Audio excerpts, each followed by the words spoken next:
The Front Row Show does not reflect the views of Utah State Athletics, or its affiliates. Excuse me, what the hell's going on out here? I wish I could say something that was classy and inspirational, but that just wouldn't be our style. Stick this in your trophy case. Utah State rolls at San Jose once again, this time to improve to 2-0 in Mountain West Conference play. Now the Aggies finally return home to battle for the old wagon wheel. It's rivalry week in Logan, and this is the Front Row Show.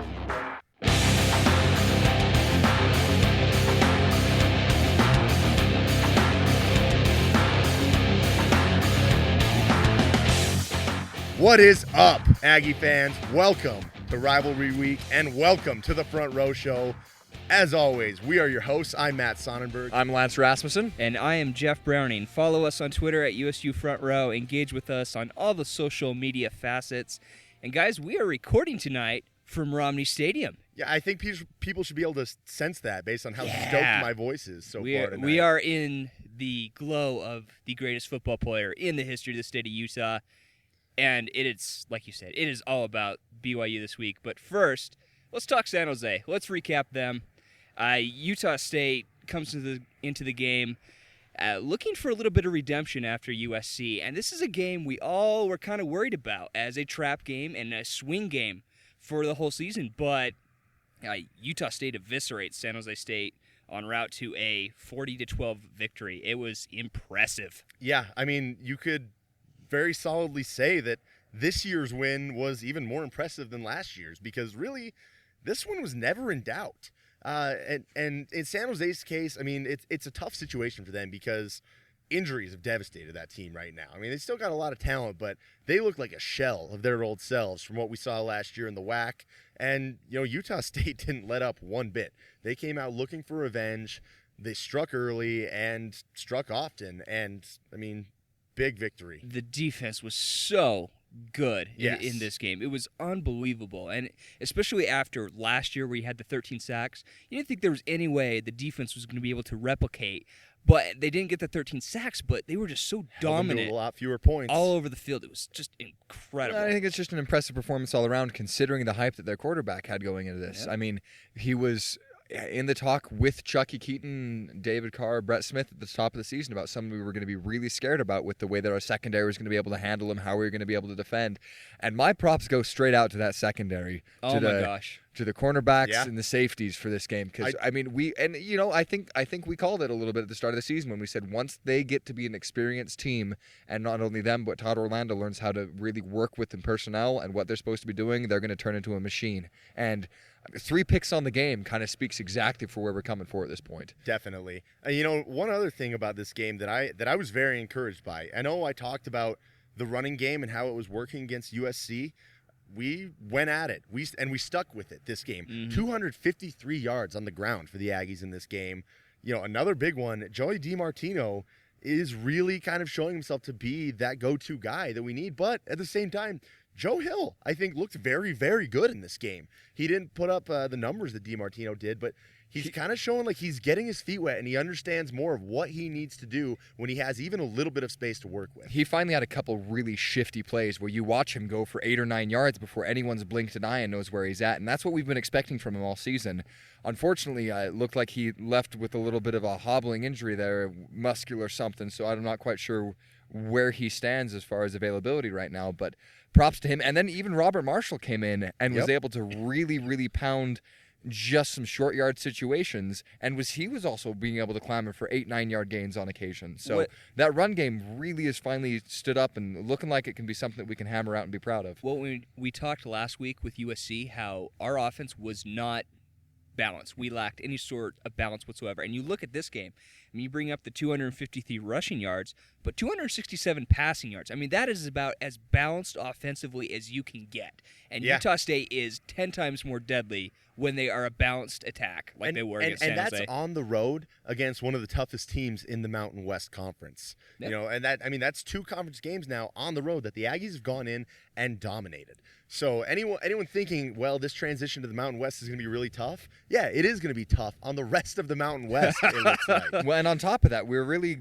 starting to see that we've shored up a lot of the weaknesses that we thought we might have had at the start of the season. When you come in and we were worried specifically about our secondary and our receiving core, we have receivers who are standing up by the droves to be able to say that they're ready to catch the ball. Brandon Swindle has just His stolen move my heart. to score that touchdown was great. But on top of that, you've got Van Leeuwen and Reynolds and Natson are all catching balls. Butler has shown himself as a pretty insane threat. And our tight ends, both Tialavea and Anderson, are being able to catch balls and make a lot of noise. 3 touchdowns for each of them, Tialavea and Anderson. I believe Travis Reynolds also has 3 touchdowns. Brandon Swindle has 4, and we're only 5 games into the year. Now, fun fact, last season, the team high was 5 touchdowns, 5 receiving touchdowns. Granted, that was split between 4 guys, but still, I mean, we very well could have a handful of guys eclipsing the team high in touchdowns from last year, which was, you know, arguably the best season in school history.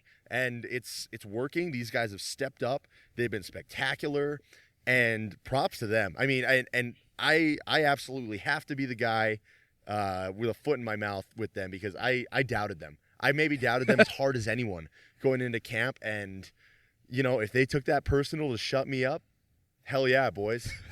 There is one aspect of this game, guys, that we do need to bring up, and it's not something we particularly want to talk about, but unfortunately the injury bug did bite Utah State, losing Kyle Wimpy for the year with an injury, and that's going to be a hard replacement. We talked about the experience of the offensive lineman.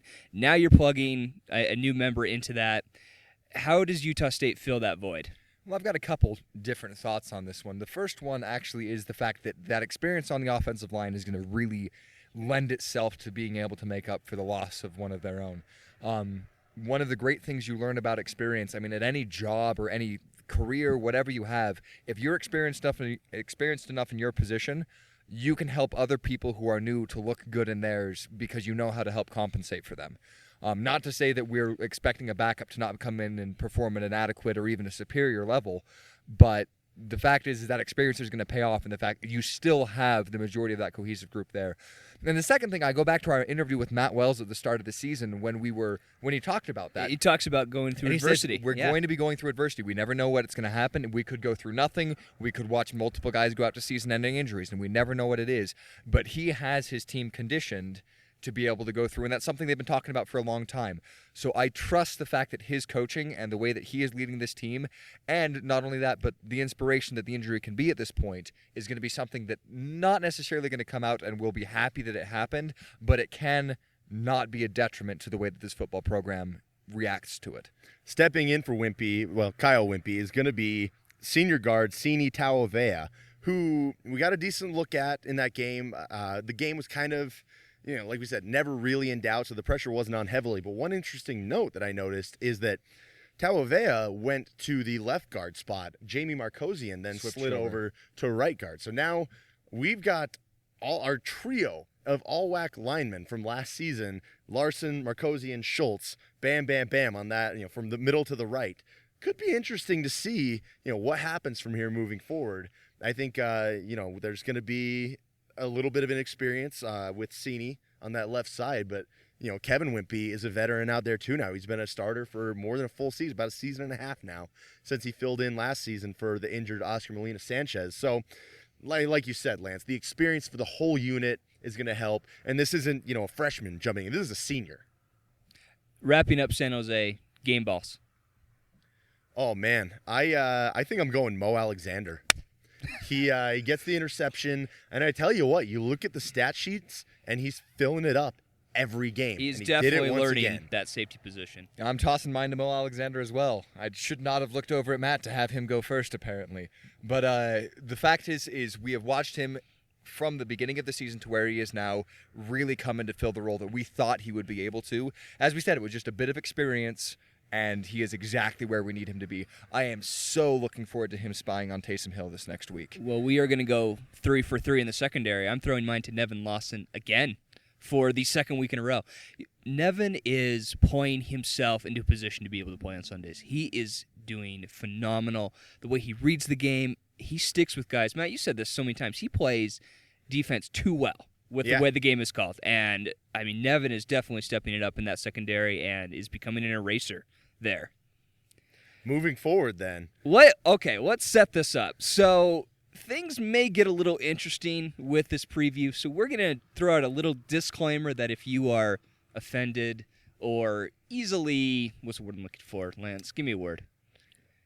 I've got nothing for you. Let's just say if you're easily offended or if you're a BYU fan and you don't want to be mocked, then please turn away. We'll do our best. We'll do our best to keep this in control. That being though. said, we decided here at the Front Row show to make an executive decision and to really kind of treat BYU like any other game as our ultimate slap in the face to those Cougars.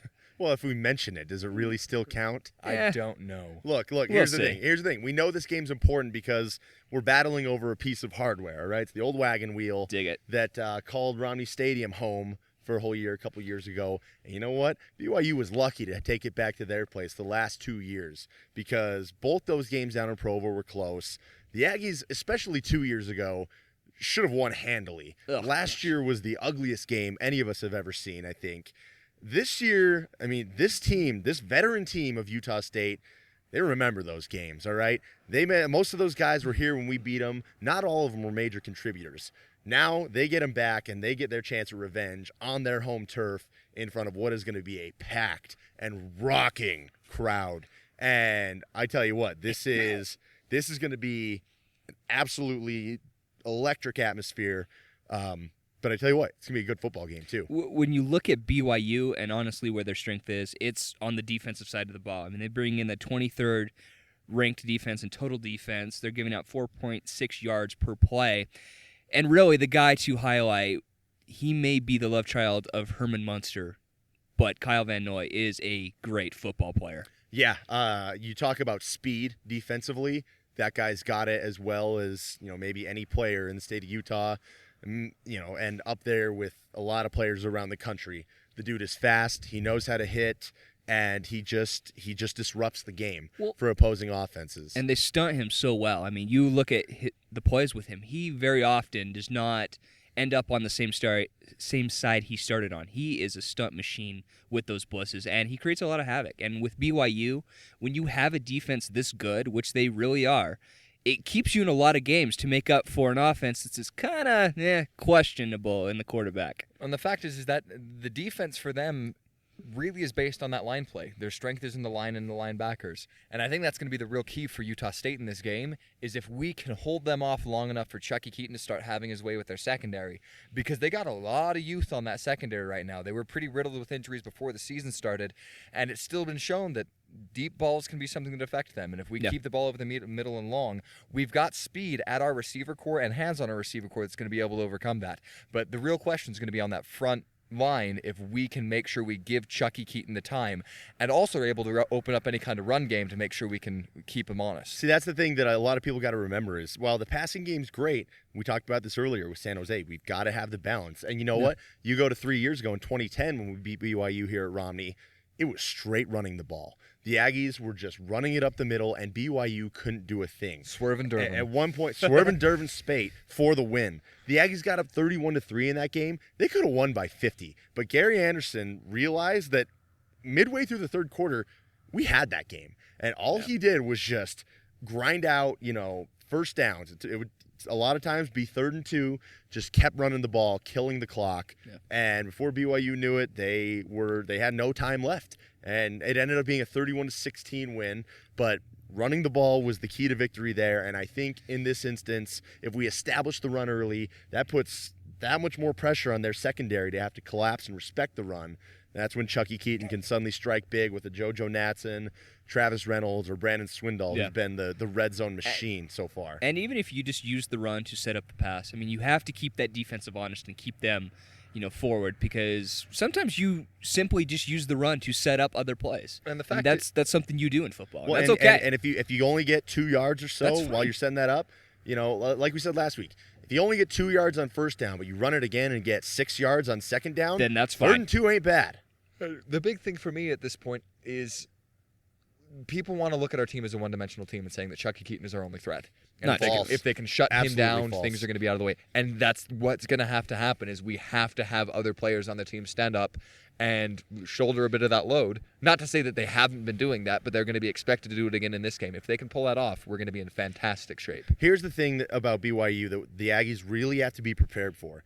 This team's tough. They've got a little bit of grit. I didn't get to see the entire game when they played Texas. Now, granted, Texas was really soft in that game. Yeah, they were bad. But for as soft as Texas was, BYU completely out-toughed them. They exploited that softness.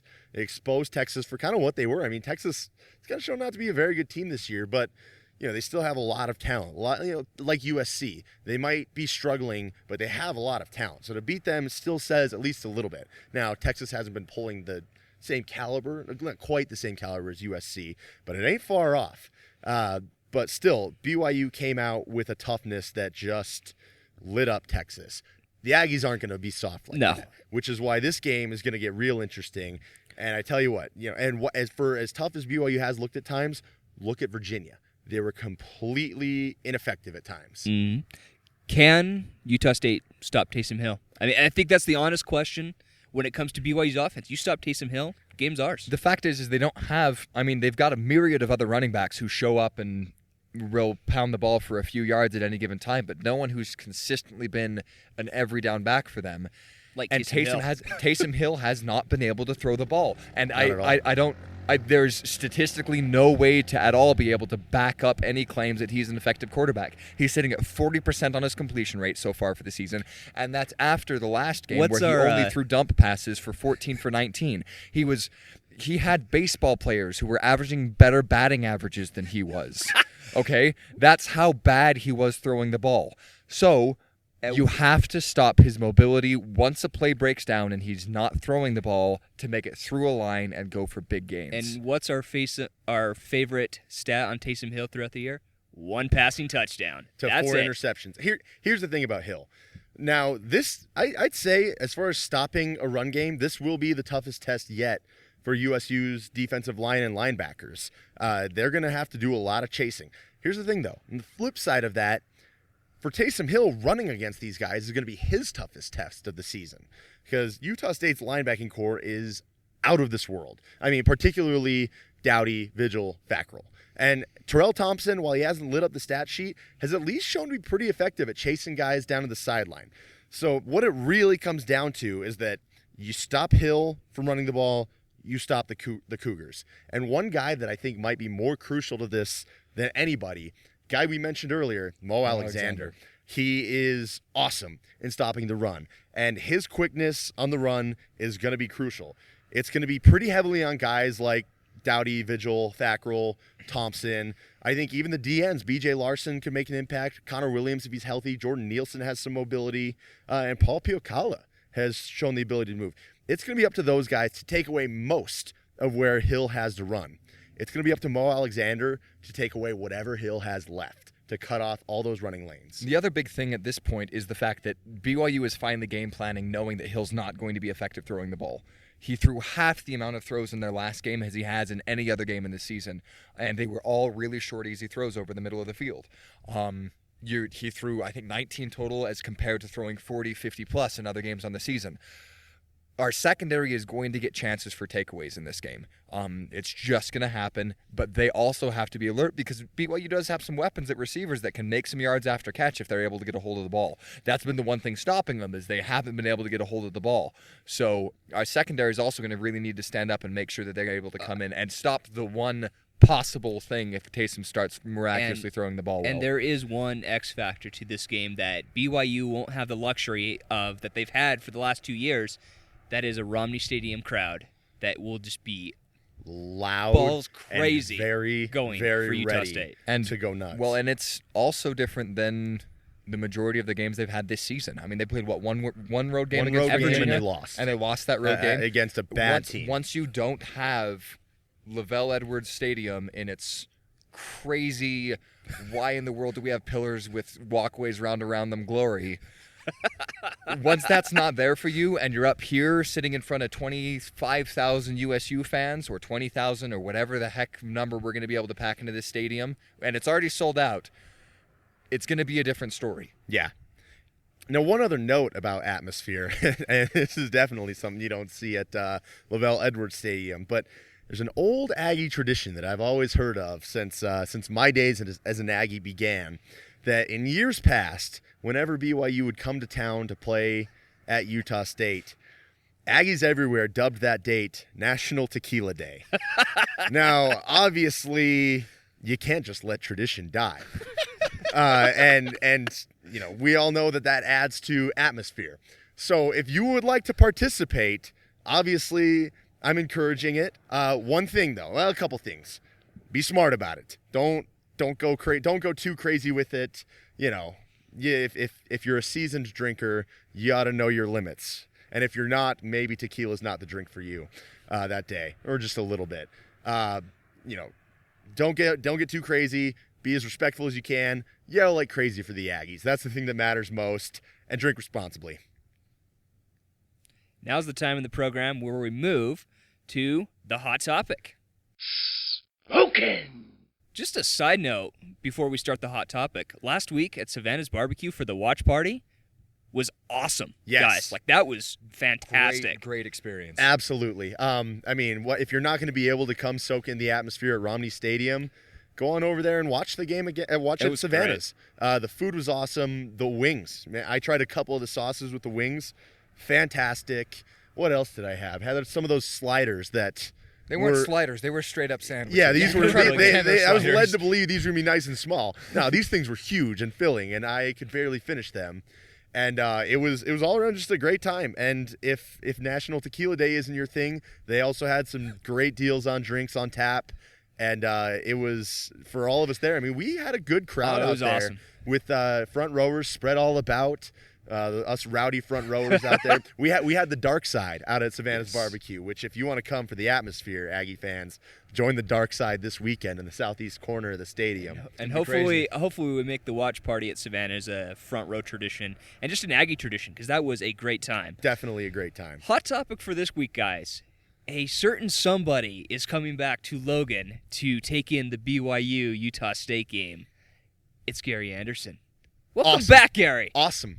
The man who basically guided us to what we are now returns.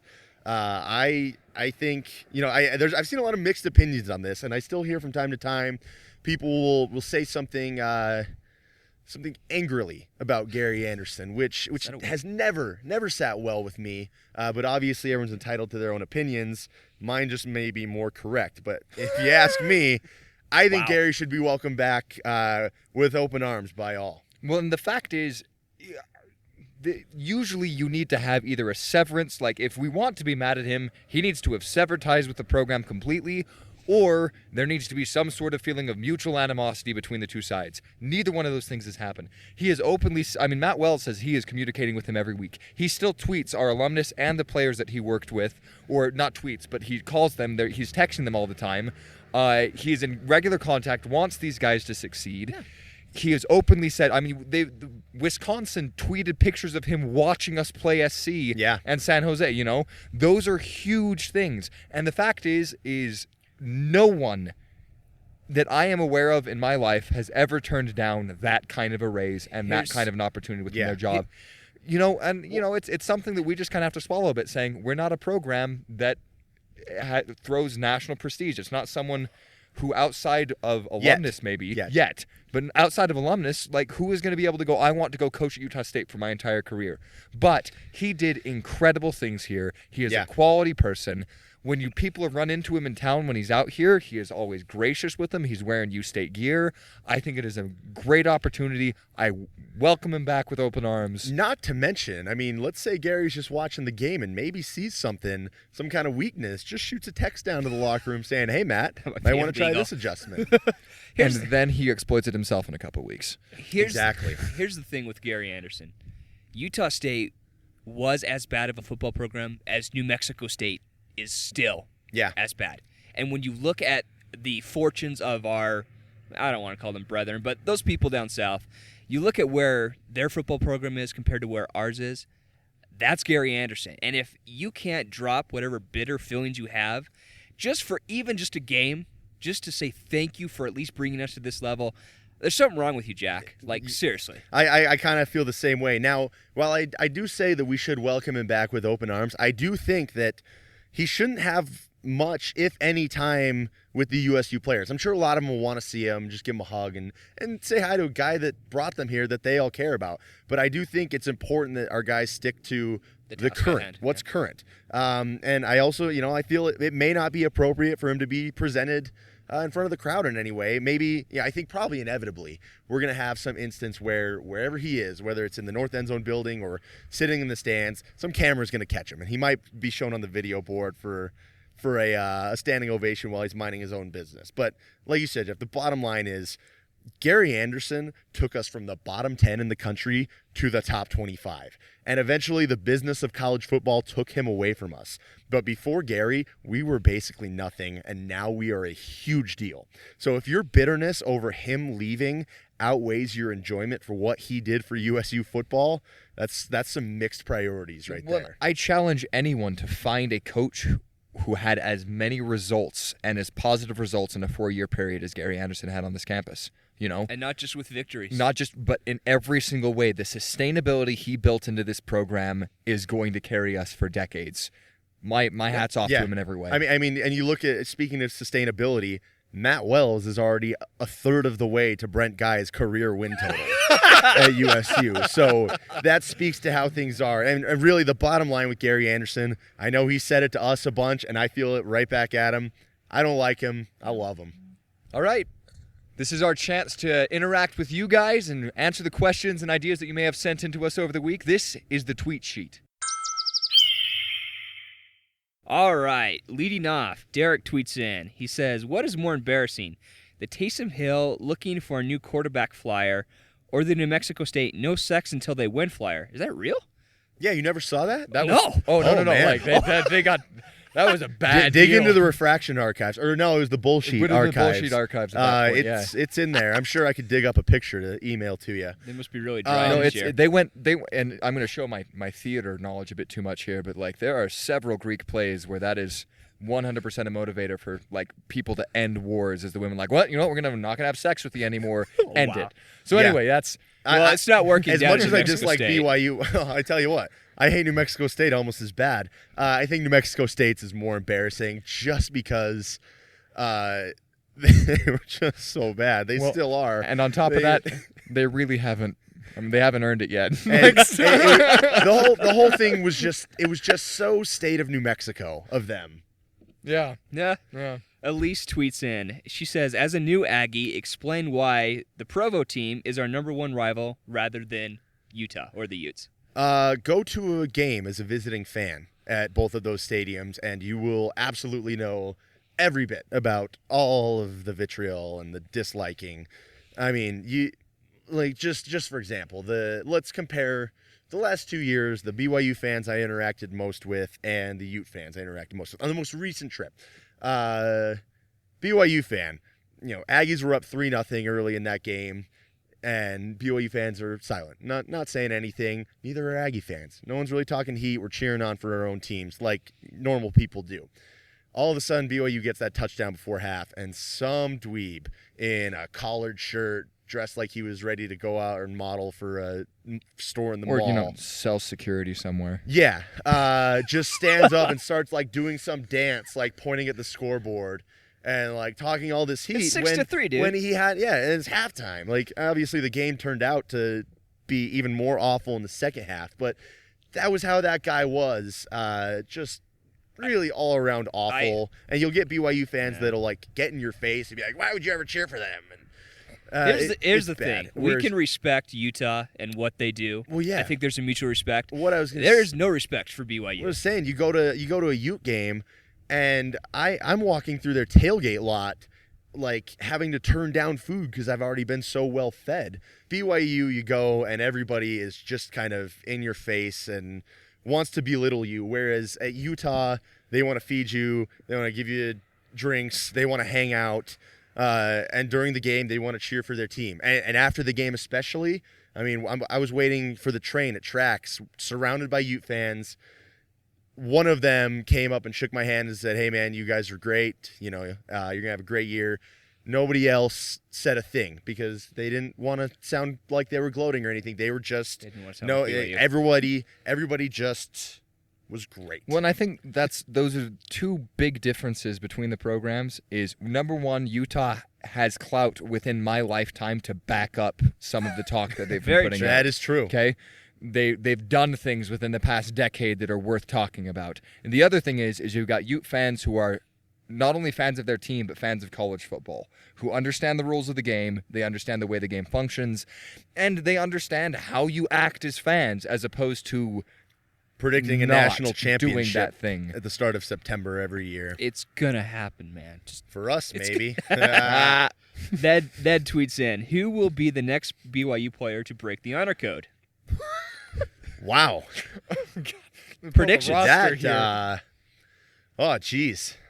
You know, well, didn't Cody Hoffman get suspended last week for some reason? He got an infraction of team rules, though. There wasn't an honor code violation that we're aware of. Okay. You know, I feel that BYU is spacing out their big honor code violations because there was that article by Gordon Monson talking about how they purposely get this out there to try and tell these tales of redemption and self-worth. So it had been enough time. I mean, it's been, you know what? It's been 2.5 years since Brandon Davies happened. You had they were due for a kid that made a few mistakes and wanted to party in but Vegas. Once again, moral mistakes, not anything law-breaking. Those they can just shovel under the carpet, sweep under Michael Lloyd Jr. and your drunk marijuana possession charges for 2 years. Clint tweets in. Quick, though. Oh, go ahead. I just want to know what I have to do to go down to a party in Vegas where a bunch of scantily clad women are holding my name on huge cardboards. And you're drinking Dom Perignon? I mean, at the strip club? I can't blame legit. the kid. Like that well done, anywhere Spence. else in the country, that's what they call college. Actually, that's what college kids dream of, having enough money to do. Oh. Okay, by the way, to answer the question, Oppo. Why not? There you go. Oppo? Ross Oppo. He's a rebellious soul from Texas. I can dig it. There you go. Clint has something for us. He says, "I'm wondering if this is the week that Darren Lucy will be an Aggie fan." Okay. I'll take him. Sure. Yeah. You know what? I will charge you one photograph of a BYU player breaking honor code, and you're in. That's your I tell you admissions what, fee. like that dude. I even saw Ute fans tweeting about him, saying, "Man, that's just childish. That's immature, ratting out another team." And like, there's something to that. But holy crap, that is hilarious how that whole thing at the same transpired. Point, like, you wouldn't be able to rat him out if there weren't a ridiculous set of rules in place. Devin tweets in, "Any rewards for the best sign, or what are our best sign ideas?" Ooh, I tell you what, if we see some good ones, chances are we're gonna have to read them on air. We'll do it. So we can do that easy. You know, but make sure they're good. Like I've heard a lot of not so good ideas. Not that they're like bad, like would make the school look bad. They're just not very funny. Obviously, there's going to be the classics. There's going to be honor code equals Satan's plan. The waste of tithing. Did I ever tell anyone about the time some kid at Romney Stadium tried to come and like take that poster away from me when I had it? I grabbed his hand and was like, "What are you doing?" And he realized like his gig was up. He tried being all smooth about it. Nah, that kid ducked his head and ran. But I'll tell you this much: if we don't have a group of students with have large black poster boards that say favorite. Spence, we have failed. In fact, you know what? There better be multiple, because I want all of you who are thinking, "Man, it'd be great if someone did that." You show up with it, and then we'll have it all over the place. And then later in the game, we can have multiple iterations of the letters SPENCE, and we can spell crazy things. Yeah, and if you bring something that say like Bronco or Taysom, you know, there's like bring the whole alphabet. We'll see what we can do with it.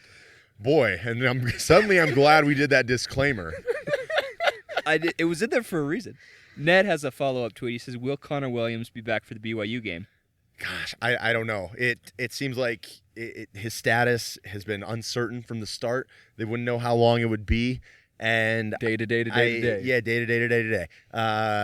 I'll believe he's back on the field or coming back on the field when I see him on the field. It's kind of how. And then when I see him on the field, I'll probably wet myself a little. But I will tell you this much: BJ Larson has been playing awesome. Oh, yeah. I agree with that. And I thought I heard rumor that he apparently has a chance of getting year of eligibility back. Ooh. So he may end up being a junior the season after, which if you remember, this happened last year with Zach Vigil, who we were like, all right, this awesome junior linebacker, he's going to have a great senior season. Well, then he suddenly became a sophomore because he got a year granted back. And on top of that, Paul Piocala really has made some plays. Ag Grizzly fan. That's an interesting Twitter handle. He says, please tell me that the BYU's band is suspended for an honor code violation. He can't stand them showing up in Romney Stadium. Here's the thing. Big game like this, the opponents, they bring their own marching band. The only way to shut them up on the field.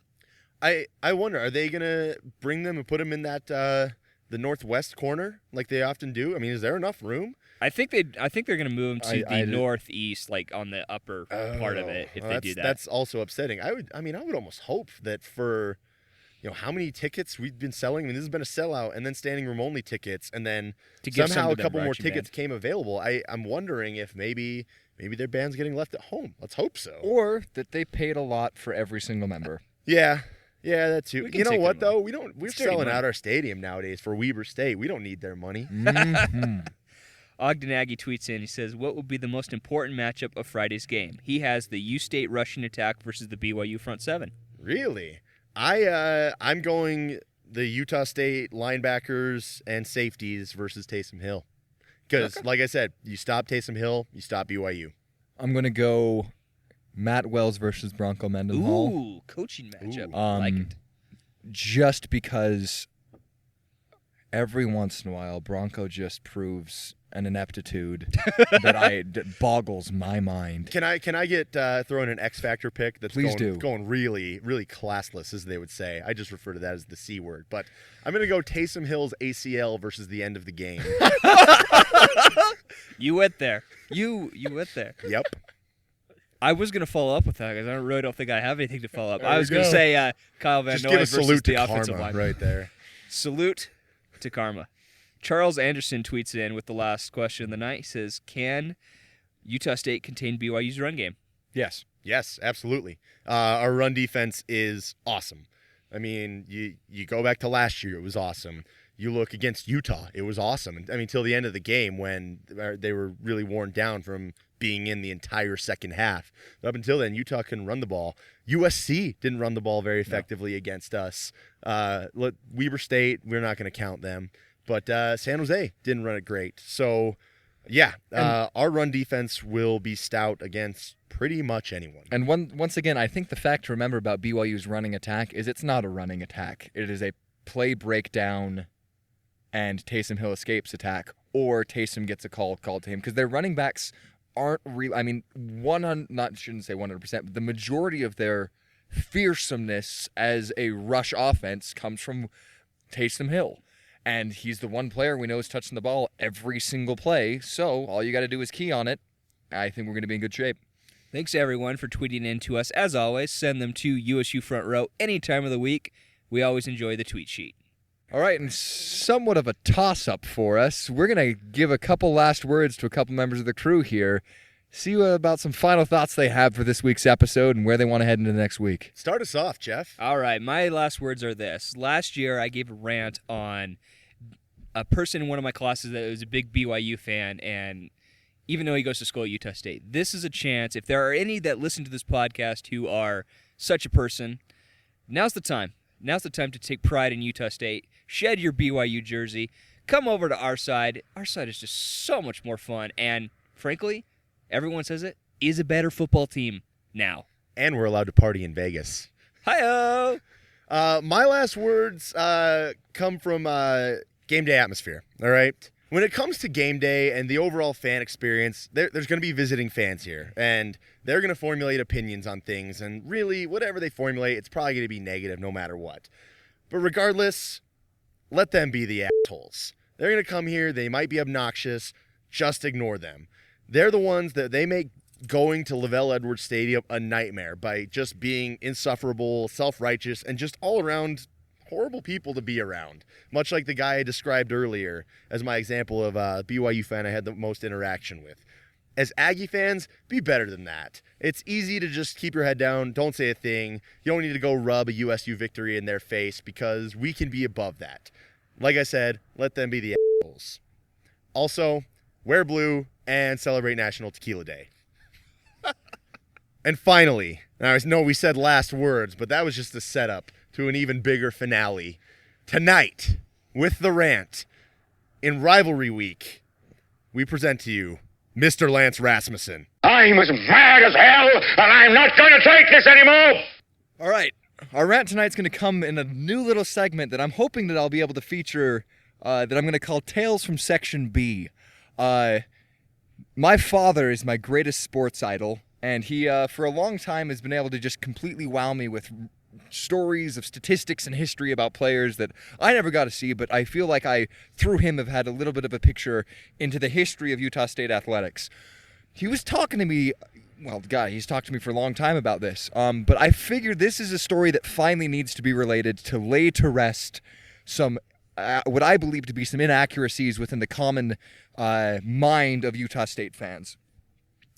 My dad attended school from 1980 to 1984 at Utah State, graduated with a math major, and was very active as a statistician following the basketball team.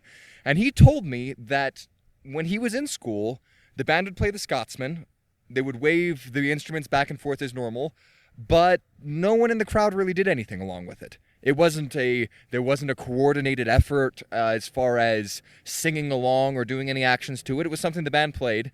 And then he said that after a couple years, it disappeared for a bit. There were a few years where the band didn't play the Scotsman. It wasn't something that was part of the norm of a game day experience.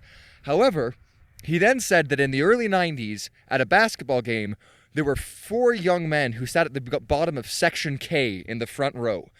These 4 guys, whenever the band started playing the Scotsman, would start waving their arms back and forth in the way that we're all used to at this point, and then waving their arms up and down for the second iteration of the song, and they never stopped doing it. For some reason, all of us fans just assume that those actions for the Scotsman have been part of Utah State's tradition for the 100 years that the Scotsman has been part of our tradition here. It hasn't been. We're coming up on maybe 20 years worth of the Scotsman being what it is, as the most, in my opinion, loved song that the student base has, and something that has shown the nation what our fan base is capable of doing. And that is a direct result of individuals taking an idea into their own hands and making something happen. That is the idea that has really set apart the Utah State student section forever at this point. And I can point to that as a direct result. That isn't the administration getting together and saying, hey, we need something that symbolizes the agricultural heritage of our school. I know, we're going to awkwardly herd sheep in the way that no one does, and then milk cattle with our entire arm movement. That's not what it is. It was a couple guys, and as far as where they got their ideas, there's a bunch of different theories. The most prevalent one being that they got it from a WWF tag team duo called the Bushwhackers. But the fact is, you have 4 guys who made an eternity of difference in the way that something is perceived from a fan's perspective at Utah State. You can track that history through everything that has happened as far as the major movements of how the student section has progressed. Tyler Olson, when he was first here, making noise, was on his own distributing candy, saying thank you for wearing blue to the games. That got picked up. He originated the game day shirts on his own to make sure that kids actually had something to wear blue to the games. You can point over to Matt and his crew that what they did with the refraction was individuals saying, I got a crazy idea. Let's see if this can work. And it wasn't anything about, let's try to be really popular or really clever for the sake of being clever. Once again, it came back to doing something. Hey, let's see if we can make the game day atmosphere at our school better than it has been. My shout out goes out to everyone throughout the years who's been able to do that. We've had great examples. We've had some not so great examples. I mean, my heart pumps for those kids who scream Bangarang Rufio after every free throw gets made in the Spectrum. Pretty cool idea. I don't know if it'll ever catch on. It's an awesome plan. It's really pop culture and related to our generation, but you never know if that's going to be something that catches on, Try something new. Do it. Don't listen. If people turn around and say, we didn't come up with a cheer, or we don't think that that's funny or cool, try it. See if something can catch on. There is no reason to stop trying to improve our game day atmosphere with every single game that comes up, both football and basketball. we have a time-honored tradition of making that kind of difference as individuals and standing up and saying, I'm going to do something different for this game. Let's make it happen. Do it for the BYU game. Come up with something just crazy. Nothing that's going to get you kicked out, but something crazy. Prove that we can once again stand up and make our student section what it always has been, which is clever, informed, and just hell to play in front of. Yeah. Yes.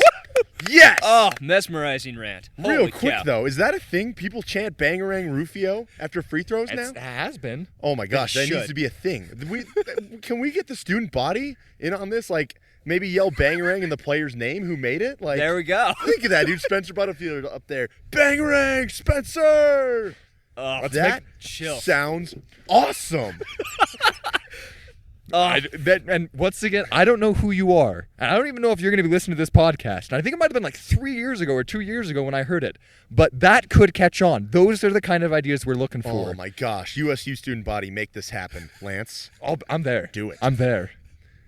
And you know my what? gosh. One last note for the game. Be there early and be Yes. rowdy, Aggies. Leave it all out there in the stands for this game.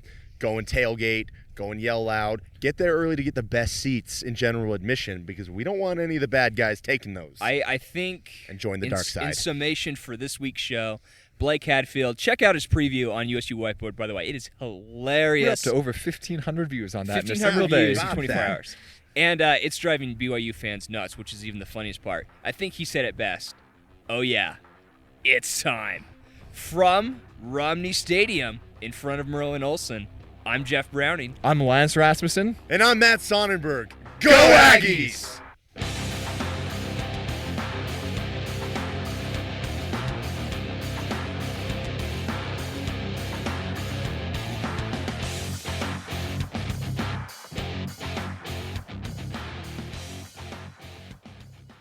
We ready to go? Yeah. Let's do this.